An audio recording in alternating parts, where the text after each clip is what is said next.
Graça e paz, meus irmãos. O nosso texto de hoje é o capítulo 35 do livro de Isaías. O nosso Salvador vem. É o título que eu trago para o nosso sermão hoje. Lendo esse texto, lembrei, eu gosto sempre de começar com uma introdução, e muitas vezes eu acabo indo para filmes, Ao ler esse texto, eu lembrei do filme O Senhor dos Anéis e as Duas Torres. A trilogia, como um todo, ela é muito bem elaborada, um filme que envelheceu bem. Fui lembrar que ele é dos anos 2000. Parei para rever o filme. Ele tem uma história bem envolvente. E, de fato, no meu caso, eu sempre gostei muito desse, que é o segundo filme da trilogia. É um filme bem extenso, baseado num livro bem extenso. E ele tem várias tramas acontecendo ao mesmo tempo. E uma das tramas principais desse segundo filme é em torno do destino do reino de Rohan. O reino dos homens, a mitologia. Os povos, os homens, os orcs, os elfos, e esse é o reino dos homens. E ele está em grande risco. E no decorrer do filme, eventualmente, esse tem que se refugiar num abismo de guerra, onde está o Forte Trombeta, que dentro do contexto do filme é um forte que nunca havia caído.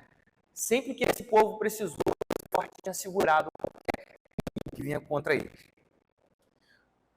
Porém, no meio desse refúgio, esse reino se vê numa situação muito complicada, porque eles não imaginavam que viria um exército tão numeroso contra eles. E não tão numeroso, mas um exército mais bem preparado do que qualquer outro que eles já tinham enfrentado em qualquer época. E esse exército estava avançando em direção ao forte. E o rei Théoden possuía um número reduzido de soldados também ali naquele local. E não só um número reduzido, como eles tinham pouca experiência. Então a batalha começou no meio daquela noite. E conforme a noite avançava, a situação dos homens ficava cada vez pior. Os orcs, eles avançavam e começavam a atacar em grande intensidade. E aquelas hordas não paravam. E eles começavam a subir pela muralha. Eles obtiveram uma informação de que existia um ponto fraco naquela muralha impenetrável. E por meio de uma espécie de bomba, eles explodiram aquela muralha e que abriu um caminho. Então aquela fortaleza a qual eles estavam confiantes, agora estava sendo invadida. Parecia não haver mais solução. A derrota deles era iminente e para eles não havia mais esperança. Seus homens começaram a morrer, qualquer apoio que eles tinham naquele momento começou a perecer e eles tiveram de recuar. Porém, mais no começo do filme, quando essa decisão foi tomada, Gandalf, o mago que era antes chamado de o cinzento, agora se torna o branco, um dos personagens principais da história, talvez o mago mais poderoso da história, que significava um grande peso em qualquer exército que ele estivesse, havia prometido a Aragorn que ele apareceria na batalha 5 dias depois daquela conversa, no amanhecer do sol, ao leste. E aquela batalha aconteceu justamente, era a quinta noite. Aquela seria amanhã, um quinto dia. Aragorn sabia que podia confiar na palavra de Gandalf. Aragorn sabia que podia confiar no que ele havia falado. Mas a situação era desesperadora e parecia irreversível. O exército dos homens já estava recluso dentro do castelo daquele forte, aguardando somente a morte. O rei já havia desistido. Mas Aragorn fala: não, vamos lutar, vamos sair, vamos enfrentar. E ele lembra da promessa de Gandalf. E ele recupera a força. Chama o rei Théoden, chama os seus companheiros e fala: nós vamos lutar, nós vamos batalhar. Ele sabia que havia uma esperança ainda. E no ato de bravura, com aqueles poucos homens, o rei, acompanhado de Aragorn, saem e começam a enfrentar aquele exército que já estava prestes a entrar. E começa a derrotar os inimigos. Mas aquela seria uma marcha suicida, se naquele momento eles não olhassem para o leste e vissem ao topo da montanha Gandalf surgindo junto com o raiar do sol, acompanhado de um exército que mudou toda aquela batalha. Toda aquela batalha que era antes tida por uma derrota certa, foi transformada em uma vitória certa. Essa história ilustra bem o momento em que Judá estava vivendo quando Isaías era profeta daquela nação. A situação de Judá era desfavorável. Eles estavam vivendo um tempo confuso e instável. Naquele momento, o Império Assírio, que ocupava boa parte do Oriente Médio que nós conhecemos hoje, estava em franca expansão. exercendo uma atitude imperialista, no qual eles estavam se dedicando a despojar aquelas nações que eram daquela região por meio de tributos e por meio de atividades militares. Eles estavam esvaziando aquelas nações de suas propriedades e de seus recursos. Eles já acabaram de levar Israel, a nação irmã, a qual nós conhecemos, o reinado do norte, em exílio, e havia derrotado Israel. A própria Judá havia sofrido ataques dos assírios e teve que pagar uma grande quantia em dinheiro para se livrar daquela situação e aceitar a sua derrota, e agora se tornaram também vassala daquele reino. A situação geopolítica era completamente instável naquele momento. A própria Jerusalém, a capital de Judá, havia sofrido um cerco. Ou seja, aquele ambiente era um clima hostil. A paz era uma constante incerteza. Eles não podiam confiar que no dia seguinte o reino deles estaria em paz ainda. E na verdade, a impressão que eles tinham é que a derrota era certa. E se não bastasse isso, nós temos de destacar que a vida religiosa daquela nação era uma completa bagunça. Em todo o período de atividade do profeta Isaías, somente em um reinado, que foi o reinado de Ezequias, houve um avivamento de reforma e adoração a Deus. Durante todo o restante do período, aquele povo se dedicava e se entregava à idolatria, a mesma idolatria a qual Deus havia prevenido para que aquele povo não se entregasse. E muitas vezes com o endosso do rei. Houveram 2 reis nesse período da ação de Isaías que entregaram seus filhos em sacrifício.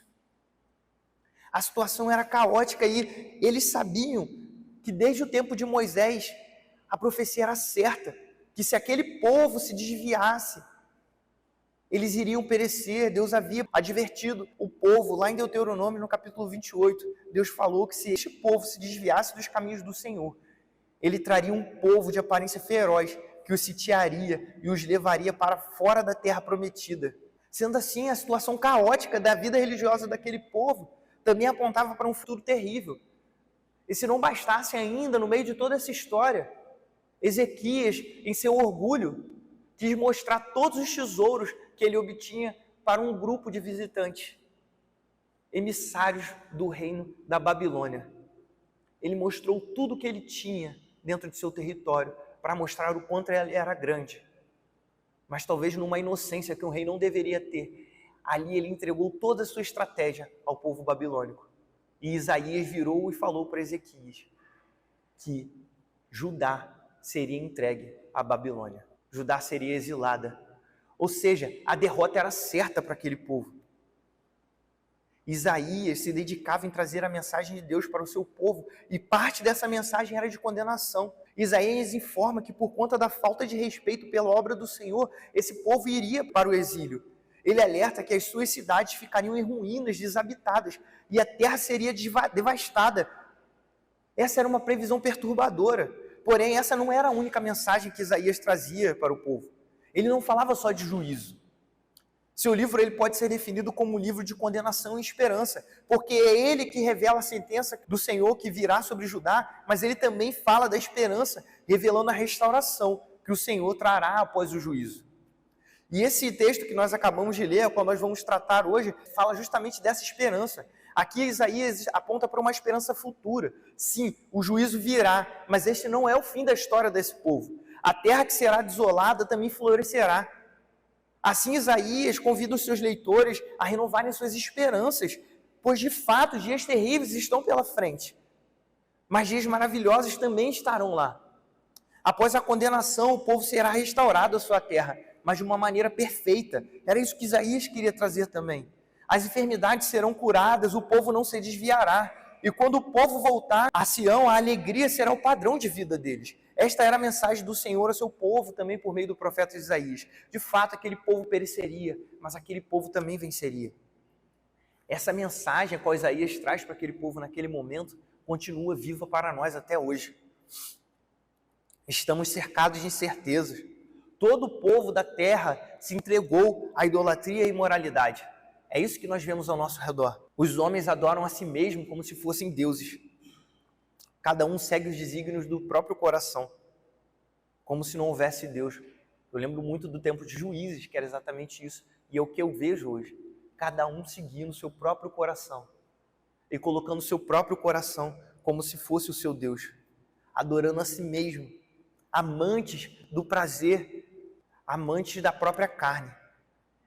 e inimigos da igreja de Cristo. Essa que a gente vê, às vezes, na sociedade se configurando ao nosso redor. A paz é uma incerteza para todos nós, pois o juízo de Deus é certo. É certo que o nosso Senhor vem. É certo que o juízo de Deus virá sobre essa terra. E quando o juízo de Deus vir sobre essa terra, nós estaremos aqui. E, de fato, nós enfrentamos isso no decorrer de toda a história. A paz é uma incerteza para a gente. Assim como era para aquele povo de Judá. Mas assim como a paz é uma incerteza nesse momento, também é uma certeza que o nosso Salvador vem. E essa era a mensagem de esperança que Isaías trazia. O juízo não é o fim da nossa história. O juízo não é o fim para nós, o juízo não é o fim para a igreja. Nós, de fato, como humanidade, fomos exilados do jardim do nosso pai. Por conta do pecado do nosso pai Adão, nós caímos em desgraça. E o pecado virou o Senhor da nossa vida.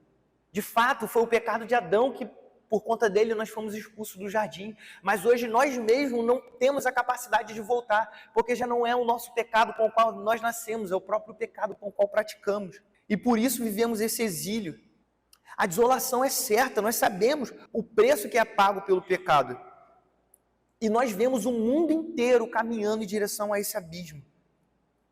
A desolação fica cada dia mais próxima, porque nós sabemos que hoje é mais próximo do que ontem da vinda do Senhor, e amanhã será mais próximo do que hoje. Mas nós temos a promessa de que o juízo de Deus não é o fim da história do homem. De fato, nós ansiamos pelo dia do Senhor, de fato, nós ansiamos pelo dia que o nosso Pai vai nos buscar, mas nós sabemos que esse será um dia terrível também, um dia de juízo. Mas a nossa história não termina ali.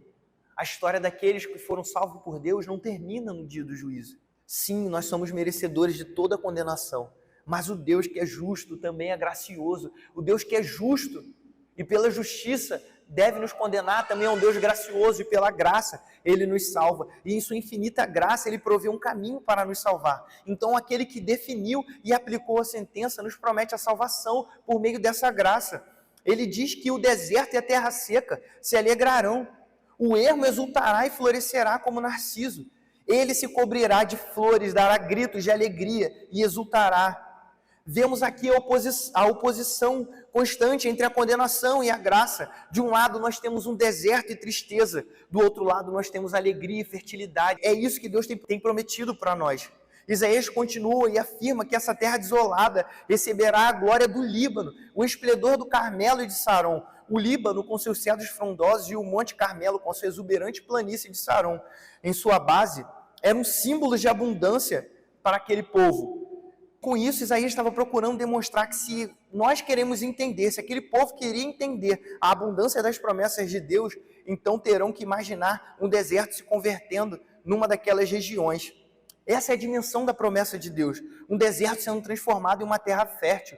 Quando olhamos ao nosso redor, vemos uma situação e vemos a situação que estamos, nós a consideramos ela muito difícil. Pensamos em como as coisas podem melhorar, como as coisas podem caminhar para o lado bom, porque nós vemos, na verdade, a sociedade e os homens cada vez mais se entregando ao pecado. Como nós podemos ver a esperança, o que é a salvação, o que é isso?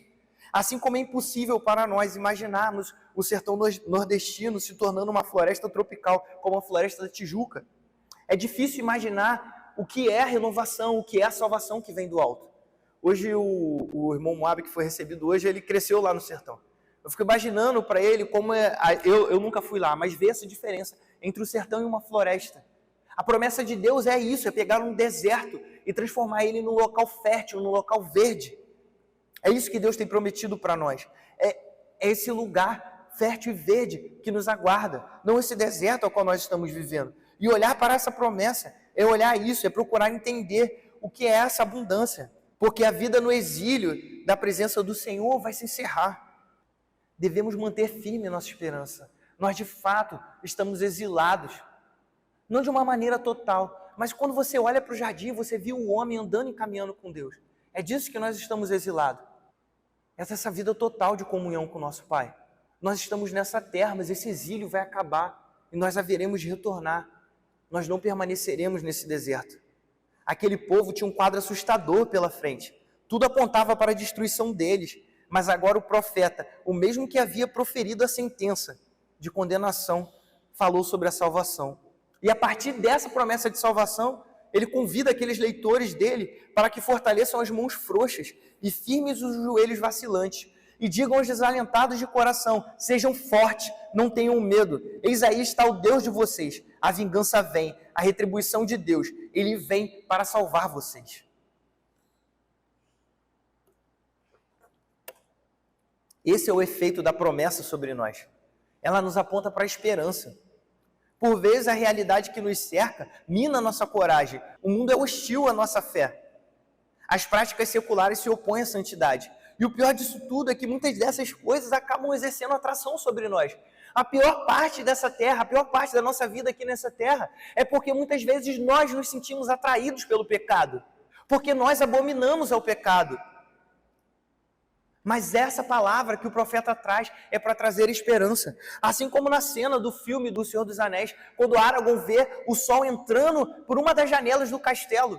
O Legolas, o elfo, seu companheiro, vira e fala: é o 5º dia. Gandalf prometeu. É o mesmo efeito que essa palavra também tem sobre nós. Muitas vezes nós acordamos e nos deparamos com a realidade externa do pecado. Mas muitas vezes nós acordamos e nos deparamos com a realidade interna do nosso pecado. Nós acordamos e temos que lidar com a pessoa que nós somos, com as nossas falhas, com a nossa desobediência a Deus, com a nossa ofensa a Deus, e de uma maneira pior, porque nós sabemos quem é Deus. E muitas vezes nós acordamos e temos de lidar com isso. A situação é desanimadora. Muitas vezes a questão é porque não conseguimos vencer o pecado. Mas aqui reside a esperança. Isso vai acabar. Sejam fortes, não tenham medo. Eis aí está o Deus de vocês. A vingança vem, a retribuição de Deus vem. Ela vem para salvar vocês. Ele vem para salvar vocês. O mundo se opõe a nós. As coisas não ocorrem do jeito que nós esperamos. Nós pecamos e falhamos. O nosso coração está perdendo a esperança. Lembrem da palavra do Senhor. Sejam fortes, não tenham medo. Ele vem para salvar vocês. Ele vem salvar vocês. Ele vem nos salvar. Irmãos, ouçam com atenção. Pensem no que isso significa. Ele vem nos salvar. Pensem no peso dessa afirmação. Quem é Ele que vem nos salvar? Ele é Deus. Deus vem nos salvar. O Criador do universo vem nos salvar. Vocês já pararam para pensar quem é Deus? O que é o Criador do universo? Vocês já pararam para pensar o que é o universo? Olhem para vocês agora. Nós somos compostos de milhares e milhares de células. E as nossas células são compostas de milhares e milhares de átomos. E Deus criou tudo isso. E de fato, quando nós olhamos para o quão pequenos são essas coisas, o quanto complexidade representa a vida dentro de cada um de nós, o quão complexo é isso, já é um absurdo. Mas vocês já pararam para olhar para o céu, para imaginar o que é isso? Já pararam para imaginar quantos nasceres do sol maravilhosos acontecem? Na constelação, salvo engano, de Alfa Centauro, que é uma constelação binária. Eu lembrei que o Marçal está aqui, não sei se eu falei correto. Mas vocês já pararam para imaginar quão lindo o pôr do sol acontece lá? Qual o impacto disso de que Deus fez? Conversando com o Natan, ele mostrou lá a capa do celular dele, o berço das estrelas. Um evento que aconteceu há milhares de anos atrás e qual nós vemos somente hoje. O Deus que criou você, o Deus que criou o átomo de um neurônio seu que manda uma sinapse para outro neurônio. É o Deus que criou essa galáxia a milhares e milhares de distância daqui. Esse Deus que criou todas essas coisas, a qual nós nem conseguimos conceber, a qual nós nem conseguimos imaginar. É este o Deus que vem nos salvar. Vocês entendem o peso disso? O que isso significa? O Criador do universo vem nos salvar. O Deus Filho veio, andou entre nós, comeu, bebeu, sorriu, chorou, viveu e morreu por nós, para nos salvar. Deus veio e assumiu a punição pelo nosso pecado, pelo pecado que nós cometemos. Ele subiu à cruz e morreu por nós. Mas ele não permaneceu morto, ele ressuscitou e confirmou a mensagem de esperança. Quando ele ressuscitou, nós ressuscitamos com ele. Ele subiu ao céu e prometeu que voltaria.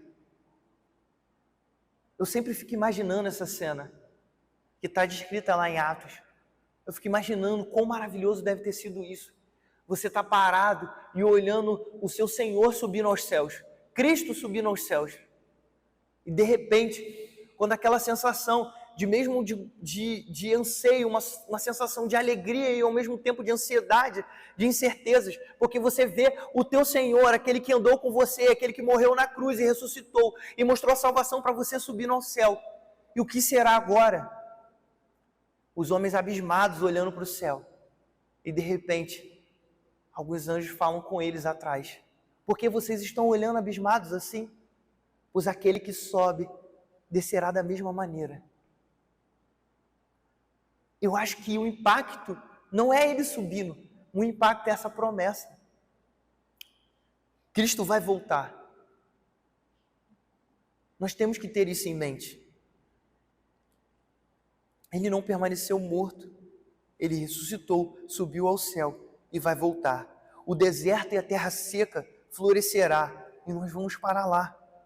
Nós precisamos crer nessa promessa, nós precisamos nos apegar nessa promessa, nós precisamos olhar para essa promessa dia e noite, porque é ela que nos mantém no caminho. Se nós não olharmos e nós não vivermos a promessa de que Cristo vai voltar e de que nós iremos viver com Ele, nós seremos os dos mais infelizes dos homens, porque nossa esperança estará nessa terra, mas essa terra é o deserto, ela vai perecer. A nossa esperança tem de estar em Cristo e nós precisamos viver de acordo com essa esperança. Nós precisamos olhar para Cristo.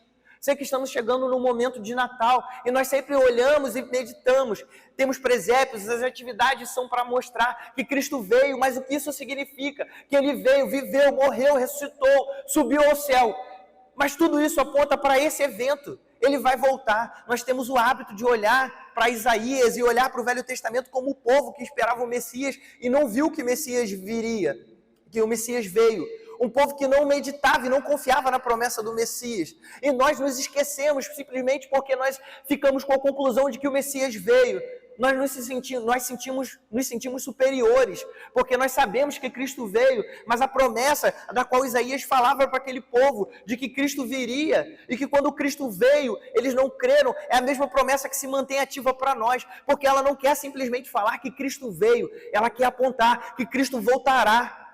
Mas se nós assumirmos a postura daquele povo, de olharmos somente para essa terra, de procurarmos a esperança somente para essa terra, nós seremos semelhantes a Ele e nunca viveremos a certeza do que o nosso Senhor vai voltar. A verdade é que eles não creram que Cristo era o Messias porque eles não criam que o Messias viria, porque o Messias que ele queria era segundo o coração deles. E era fácil não crer. A verdade é que muitas vezes nós esquecemos que o nosso Pai voltará. E por isso nós depositamos a nossa esperança em homens. Por isso nós depositamos a nossa esperança em governos. Por isso nós depositamos a esperança na estabilidade e na paz. E nos esquecemos que a nossa esperança de estabilidade e paz está em Cristo, nosso Salvador. E nós devemos olhar firmemente para isso. Esse é o efeito da promessa do nosso Salvador para nós. A restauração a qual Deus promete é perfeita. O profeta diz que quando a restauração chegar, se abrirão os olhos dos cegos e se desimpedirão os ouvidos dos surdos. Os coxos saltarão como as corças e a língua dos mudos cantará. Pois as águas arrebentarão no deserto e os ribeiros no ermo. A areia escaldante se transformará em lagos e a terra seca em mananciais de água. Onde os chacais costumavam viver, crescerá a erva com canas e juncos, e ali haverá uma estrada, um caminho que será chamado de caminho santo. Os impuros não passarão por ele, pois será somente para o povo de Deus. Quem passar por este caminho, mesmo que seja um tolo, não se perderá, e ali não haverá leão, nenhum animal feroz passará por ele, nem será encontrado nele, mas os remidos andarão por este caminho. A promessa de Deus proferida pelo profeta é de uma vida sem dor, é de uma vida sem sofrimento, sem o sofrimento das doenças, uma vida de abundância e paz, uma vida de santidade. Quando vejo esse texto dizendo que se abrirão os olhos dos cegos, se desimpedirão os ouvidos dos surdos, os coxos saltarão como as corças, e a língua dos mudos cantará. Eu sou levado a pensar em 2 textos. Eu sou levado a pensar no momento que Cristo veio, pois Ele cumpriu tudo isso. Mas eu sou levado a pensar em Apocalipse 21, do verso 3 ao 5. Eis o tabernáculo de Deus com seres humanos. Deus habitará com eles. Eles serão povos de Deus. E Deus mesmo estará com eles e será o Deus deles. Eles enxugará dos olhos toda lágrima e já não existirá mais morte. Já não haverá luto, nem pranto, nem dor, porque as primeiras coisas passaram. Tenhamos em mente a palavra do nosso Senhor, essa é a promessa para nós. Lá não haverá mais lágrima, não vai existir mais morte, não haverá luto, nem pranto, nem dor, porque essas coisas já passaram. Confiemos na palavra de Deus e saibamos que toda dor é por enquanto. Chegará um momento em que tudo isso será apenas uma lembrança. Isso não pode nos impedir de viver nessa terra. Isso não pode fazer com que nós abandonemos a nossa vida secular e comecemos a olhar e falar que essa terra não serve para nada. Mas isso é a esperança para nós enfrentarmos todos os problemas. Isso é a esperança para enfrentarmos a nós mesmos em nosso pecado. Isso é a esperança para nós enfrentarmos o mundo que está diante de nós. Esse é o nosso combustível para continuar caminhando em direção ao nosso Pai. A nossa esperança não é para este céu e essa terra. Nós vivemos aqui, mas este não é o nosso destino final. Estamos só de passagem. A nossa pátria é bem distante, nós temos saudade dela. Nós vamos voltar para lá. A nossa terra será um mundo de abundância. Não haverá espaço para medo e incerteza. Lá estaremos sobre um reinado de paz. Quando ele diz que não haverá fera, é isso que ele está apontando. Não haverá mais temor, não haverá mais a violência. Nós estaremos seguros nessa nova terra. O medo desaparecerá. Lá estaremos finalmente livres do domínio do pecado. Nós não nos desviaremos do caminho que seguimos. Lá finalmente seremos santos. Pois quem passar por este caminho, mesmo que seja um tolo, não se perderá. Irmãos, imaginem que maravilha será. Quão glorioso será não termos mais medo do nosso pecado, sabermos que o nosso velho homem de fato morreu e que nós não falharemos mais, que nós não choraremos mais arrependidos, porque nós de fato, finalmente estaremos em vida de santidade. Irmãos, se nós vivemos hoje e nós não sentimos o peso do pecado, se alguém aqui entra nessa igreja e sai, semana após semana, se achando perfeito e santo, nós não estamos fazendo o papel correto, ou nós não estamos ouvindo o que é pregado aqui. Irmãos, esse é o peso da promessa de salvação. Ímpios procuram prazeres carnais. Ímpios procuram uma boa sensação. Outras religiões vão prometer um paraíso com 40 virgens diariamente para você. Isso é luxúria.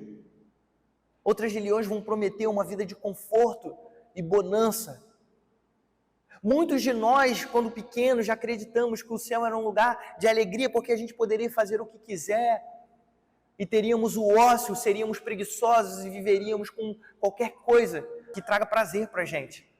Irmãos, o nosso anseio pelo céu é um anseio pela santidade. Nós procuramos a santidade, é isso que nós queremos. E se nós viemos aqui achando que somos santos e perfeitos, precisamos entrar aqui e entender que nós somos pecadores. Se a promessa de esperança de santidade não aquece o seu coração, você precisa se voltar para Deus, porque essa é a maior promessa que existe aqui. Porque é essa promessa que nos une a Deus.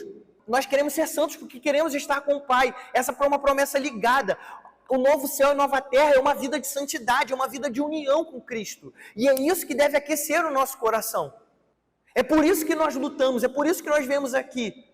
Essa deveria ser a maior promessa. Falar dessa questão de santidade tem de ser o que mais nos alegra. Saber que nós de fato seremos santos. Essa é a maior promessa, é um caminho que mesmo tolo ele não se perderá. Essa é a nossa esperança, esse é o futuro que nos aguarda. Esse é o verdadeiro florescer, pois essa é a verdadeira alegria. Essa é a verdadeira felicidade. O verso 10, ele é em torno da felicidade. Ele diz: os resgatados do Senhor virão a Sião com cânticos de júbilo e alegria. A alegria eterna coroará a sua cabeça. Ficarão tomados de júbilo e alegria, e deles fugirão a tristeza e o gemido. 5 vezes o tema alegria aparece explicitamente aqui nesse texto. Um texto curto, porque lá é a verdadeira felicidade, é aí que reside a alegria. O tema central aqui é alegria, e não é à toa, porque essa é a alegria que vem do Senhor, vem da salvação do Senhor. Irmãos, eu não quero que vocês olhem para a alegria de um povo exilado, retornando à sua terra. Eu quero que vocês olhem para as suas vidas e procurem essa alegria verdadeira, essa alegria que te faz cantar jubiloso, que coroa a sua cabeça, que te preenche e expulsa toda a tristeza do seu coração. Procurem, anseiem por essa alegria. Enquanto eu estudava esse texto, eu lembrei de uma música chamada Felicidade. E aí me surgiu uma dúvida, eu estou tratando de alegria, mas alegria e felicidade, qual é a distinção, né, na verdade? Eu lembrei da música e fiquei curioso, fiz uma pesquisa rápida. E eu descobri que não existe um consenso, né, em relação se elas são a mesma coisa ou não. São palavras distintas, né? Mas eu encontrei uma definição e eu quero que os irmãos considerem essa definição para o que a gente vai tratar aqui agora. Não no mérito de estar correto ou não, porque existe essa questão de palavras, podem ter outras interpretações, mas a gente vai seguir por esse caminho. A alegria era definida como um pico, é como um momento de êxtase. E a felicidade é como um estado intrínseco da pessoa. A pessoa é feliz ou ela é infeliz. Uma pessoa que é feliz, ela tem picos de alegria, mas ela pode ter picos de tristeza. E o pessoal trata bastante isso. Ou seja, você pode ser feliz e ter momentos de alegria e tristeza.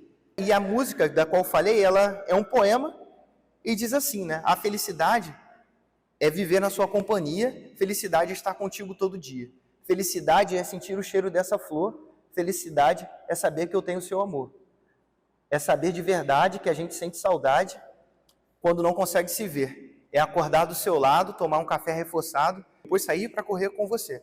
É no fim de semana, curtir uma praia bacana com o pôr do sol de arrasar. E é de fato, quando nós olhamos para a nossa vida e essas coisas triviais, de fato nós encontramos alegria. De fato, eu creio que a grande maioria de nós aqui temos essa vida feliz porque Cristo nos salvou e porque nós vemos beleza nessas coisas. Claro que muitas pessoas que não são cristãos também têm essa alegria. Nos alegra estar com quem nós amamos. Nos alegra ver um belo pôr do sol, ouvir uma bela canção. De fato, essas coisas trazem alegria e representam felicidade. Mas, infelizmente, a nossa felicidade nessa terra é como é dita nessa definição. Ela é entremeada de alegria e tristeza. Mas se nós formos abordar essa definição para o nosso texto, a promessa que o profeta traz, ela é de uma felicidade plena e perfeita. Porque o que ele está prometendo não é alegria entremeada por tristeza. Ele está prometendo alegria entremeada por mais alegria, e mais alegria, e mais alegria. É fato que a gente encontra alegria nas coisas simples da vida, a gente encontra essa felicidade. De fato, eu me considero uma pessoa feliz, apesar de ter muitos momentos tristes também. Apesar de encarar o meu pecado, encontrar a tristeza nele. Mas a promessa de Deus é a felicidade plena. Não estou falando que nós somos infelizes, mas eu estou falando que vocês serão felizes, perfeitamente felizes. Um dia, o nosso Senhor, o Senhor Jesus há de voltar. Então, nesse dia, experimentaremos uma felicidade perfeita, uma felicidade perfeita, que é composta de alegria sem fim. Alegria, mais alegria. Nossa felicidade só pode ser plena em Cristo. E quando Ele voltar, a alegria será o padrão da nossa vida. Uma vida de alegria permanente, uma vida de felicidade plena. Ele é a nossa esperança. Ansiamos por esse momento, o dia em que o nosso Salvador chegar. Irmãos, os tempos de fato são difíceis. A guerra é ferrenha. A guerra é ferrenha contra o mundo. A guerra é ferrenha contra as ideologias. A guerra é ferrenha contra o nosso pecado. E muitas vezes a situação ela parece desesperadora.